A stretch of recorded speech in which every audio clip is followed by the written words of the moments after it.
The hunt for the Jawa thieves, the twin sons of Tatooine, blazed high as the Mandalorian stood before the wreckage of his ship. The Razor Crest too, stripped bare like a bantha carcass, scorch marks, missing panels, even the landing gear gone.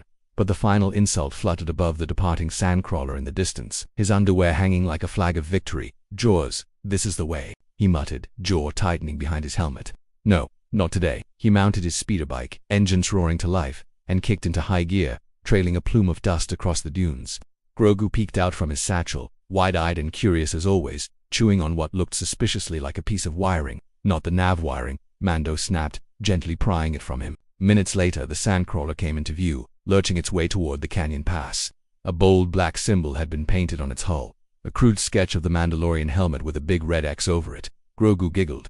"Laugh it up, kid." Mando hit a side button. A small rocket launched from the speeder, impacting just ahead of the sandcrawler with a loud bang. The lumbering vehicle ground to a halt. Inside, Jaws screeched and scrambled. Outside, Mando stood tall, cape whipping in the wind, blaster drawn. "I want everything back," he called, voice cold. The hatch opened a crack. A Jawa poked out, waving a scrap of his flight suit like a white flag. "Mutiny," it squeaked. He stepped forward.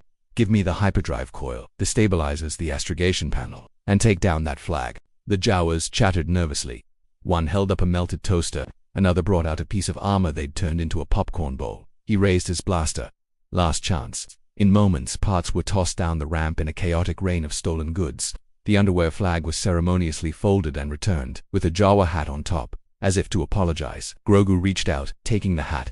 He liked it. Mando holstered his blaster, nodding once. Smart choice. As he turned to leave, one Jawa shouted something. Another held up a drawing of Mando, Grogu, and several Jawas roasting marshmallows. There was even a Jawa in a tiny version of his helmet. He paused. "Fine. One picture." Grogu squealed in delight. The underwear was never spoken of again.